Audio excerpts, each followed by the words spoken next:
بسم اللہ الرحمن الرحیم۔ السلام علیکم ناظرین، آپ کو آگاہ کروں ایک بڑی اہم خبر سے۔ قانون نافذ کرنے والے اداروں نے 9 اور 10 محرم الحرام کو انٹرنیٹ سمیت موبائل فون سروس بند کرنے کی سفارش کر دی ہے۔ اس سلسلے میں قانون نافذ کرنے والے اداروں کی جانب سے انٹرنیٹ سمیت موبائل فون سروس بند رہے گی۔ محکمہ داخلہ کو لکھے گئے خط میں کہا گیا کہ 9 اور 10 محرم یعنی یوم عاشوراء کی مناسبت سے حفاظتی اقدام کرنا ضروری ہے، اس لیے موبائل فون سروس اور انٹرنیٹ سروس معطل کی جائے اور امن و امان کی صورتحال کو برقرار رکھا جائے۔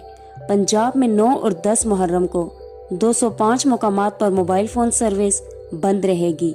خیبر پختونخوا میں 13 اضلاع میں 1400 مقامات پر موبائل فون سروس اور انٹرنیٹ سروس بند رہے گی۔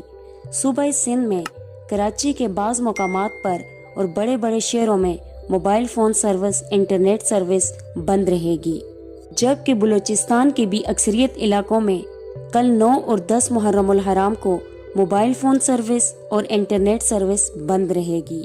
یہ تھی اب کی اہم بریکنگ نیوز۔